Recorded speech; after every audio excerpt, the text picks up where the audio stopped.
معدن ቢዝነሳት ይፈልጥን ክበለ ጀነራል ምግበይ ኃይለ ተሰሚሕሎም ሰራዊት ትግራይ ፀረ ሰብ አልቦ ነፈርቲ ቴክኖሎጂ ከምስ ተዓጥቀውን ተፈሊጡሎም ጀነራል ምግበይ ኃይለ ነቶም ናብ አዲስ አበባ ዝሃደሙ ጀነራላት ነቂፎም ካልአይ ወዲ አያቱላህ አሊ ካሚል ዝኾነ ሞጅታፍ ካሚል ላዕለዋይ መራሒ ሃገር ኢራን ኮይኑ ተሽሂሙ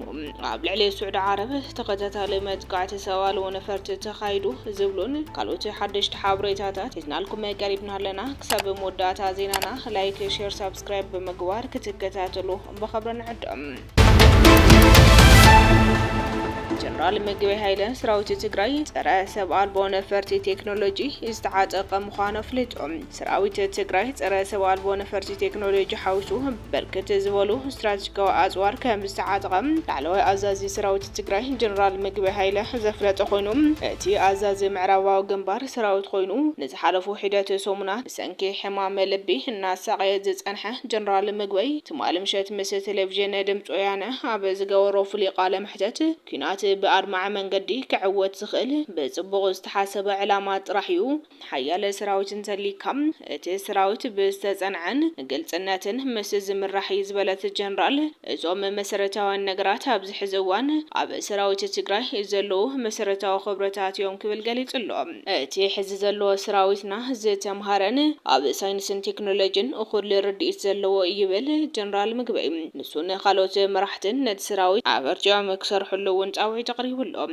ኣብ ብዙሓት ሚድያታት እናወፀ በጀህራን ፈኸራን መደረታቱ ዝፍለጥን ካብ ሓላፍነቱ ወፃውን ህዝቢ ዘነቃቅሕ ስምዒታዊ መደረታት ካብ መሃብ ሓሊፉ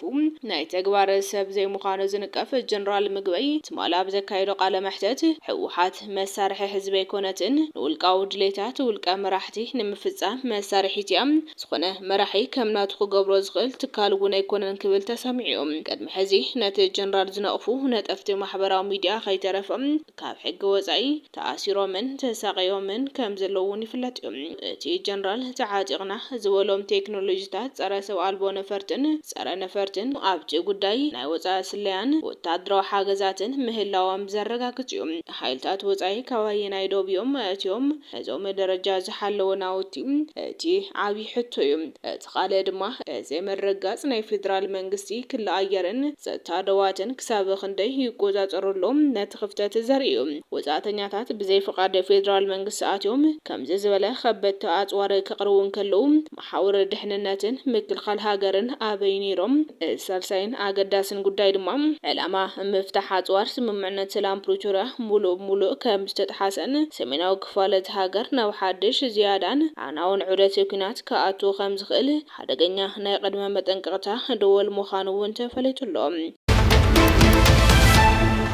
ኣብ ናይ ማዕድን ቢዝነስ ኣትየ ይፈለጥን ክብል ጀነራል ምግበይ ኃይለ ተላጊጹሎም ጀነራል ምግበይ ኃይለ ነዚ ዝገለጸ ኣብ ህሉ ኩነታት ጥዕኑን ትግራይ ዘላትሉ ፖለቲካዊ ጉዳያት ኣመልኪቱ ኣብ ዝሃቦ ቃለ መሕተት ጀነራል ምግበይ ሓሚሙ እናተባሃለ ዝውዛዕ ዘሎ ሓበሬታ ፍጹም ሓሶት ምዃኑን ጥዕኑ ድማ ኣብ ጽቡቕ ኩነታት ከም ዘሎ ድሕሪ ምግላጽ ነቲ ዘይስሩዕ ወረ ዘስፋሕፍሑ ዘሎ ኣካላት ካብ ተግባሮም ንክቁጠቡ ዝገለጸ እንትኸውን ኣብ ትግራይ ኣፋፍኖቱ ኩናት እንትመጽም ደቅኻ ናብ ወፃ ሃገሪኻ ትለኽ ትበሃል ሓቂ ዲ ተባሂሉ ብጋዜጠኛን ዝቀረበሉ ሕቶ እንትምልስ ጠቕላላ 5 ደቂ ከም ዘለውን ሕዝቶም 4 ኣብ ውሽጢ ትግራይ ይነብሩ ምህላዎም ሓቢሩ ቅድመ ምኸተ ዓበይቲ ናይ ቢዝነስ ትካላት ከም ዝነበሩውን ነቶም ትካላት ብምዕጻው ናብ ምኸተ ከም ዝተጸንበረ ዝገለጸት ጀነራል ሕዚ ኣብ ልዕሊ ትግራይ ከቢድና ህልውና ሓደጋ ኣንጽላልዩ ኣብ ዘለሉ እዋን ቢዝነስ ምስራሕ ኣይኮንዶ ክሓስብ ሞክረውን ኣይፈልጥን ኢሎም ጀነራል ምግበይ ምስ መውጻእ ዘይሕጋዊ ማዕድን ተታሒዙ በበዝሒ ሽሙ ብተደጋጋሚ ዝጥቀስ እንትኸውን ምስ ድምፂ ወያነ ትግራይ ኣብ ዝገበሮ ቃለ መሕተት ብዛዕባ እዚ ጉዳይ እንተብራርህ ኣብ ናይ ማዕድን ቢዝነስ ኣትየ ይፈልጥን ዝበለ እንትኸውን ተወሳኺ ድማ በዚ ጉዳይ ጥርጣረ ምስ በዝሖም ብጌታቸው ረዳን ጀነራል ወዲ ወረዳን ዝተጣየሸ ኮሚቴ ምፅራይ ዝገበረ እንትኸውን ክሳብ ሕዚ ዝረኸበ ወንጀል የለን ክብል እውን ገሊጹሎም ጀነራል ምግበይ ሃይለ ነቶም ናብ አዲስ አበባ ዝኸዱ አዘዝቲ ሰራዊት ነቒፉሎም ናብ አዲስ አበባ ዝኸዱ አዘዝቲ ሰራዊት ሰጋጊሞም ንምንታይ ዓደቦም ገዲፎም ይኸዱ ዘለዉ ማፈላለይ ኣብ ዝኾይኖም ክቃለሱ መንከልኪልዎም ዝበለ እንትኸውን እቶም አዲስ አበባ ኸይዶም ዘለዉ ቀደሞም ኣብኡ ዝጸንሑ ብጾትናዮም ነዛ ዓዲ ብዙሕ ኣበርክቶ ዘለዎም እዮም ገሊኦም ኣዘዝተይ ዝነበሩ እውን ኣለዉ እዮም ዝበለ እንትኸውን ወገን ነቲ ዝኸፈልዎ መስዋዕቲ ዓብዪ ክብረለኒ እንተኾነ ግን እቲ ሕዚ ዝኸድዎ ዘለዉ ኣካይዳ ፍጹም ጌጋ ኢሉሎም ሰነፋትን ሕማቃትን እዮም ናይ ትግራይ ፀገም ዝፍታሕ ኣብ ደጉዓን ቆላነ ትግራይ ኮንካ እዩ ዲሞክራሲ የለን ዶ ገለ ዶ ኣሰሩና ዶ ዝብሉ ፍጹም ሓሶት ይኽብል ገሊጹሎም ብተወሳኺ እውን ህዝቢ ትግራይ ከም ትሕሉፍ 360 ዲግሪ ዓጺና ክነንበር ኮይና ምባል ሕዚ ፈጺሙ ኣይፍቀደን ዝበለ እቲ ጀነራል ብምኽንያት ባህጊ ሰላሙ ልምዓቱ ፖለቲካዊ ሕቶታቱ ከይቀስን ከይዕርፍ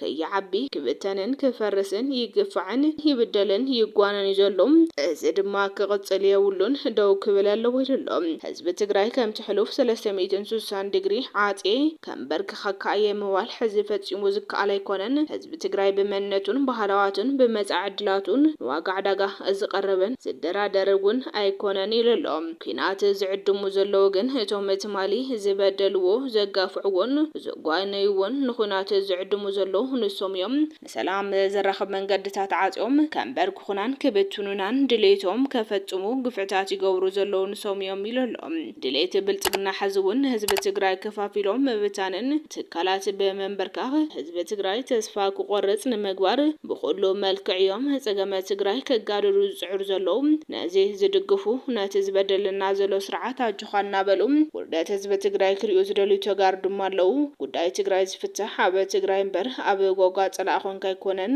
ኩሉ ኣብ ዓዱ ኮይኑ ምእንተ ትግራይ ክሰርሕ ኣለዎ ክብል እውን ተሰሚዑሎም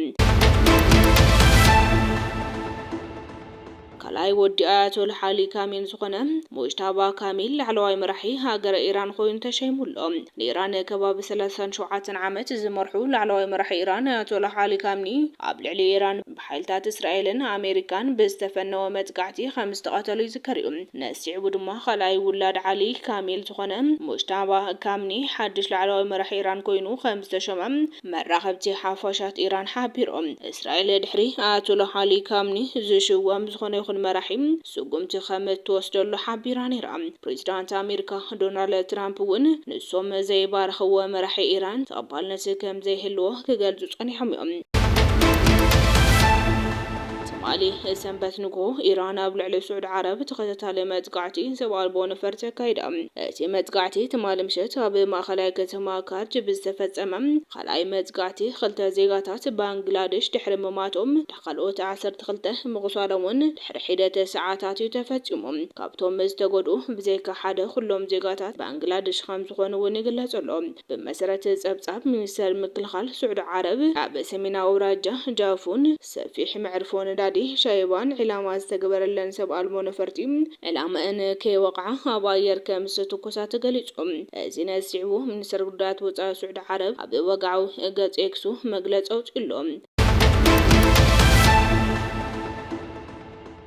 خبركم تخاتلتي كواليتي ميديا لو مستدلو حدش حبريتاتات نزوم مستخاتلكم يمسلو نيروم نزهنا مكتالكم دما هزينا أنا مسكن سلام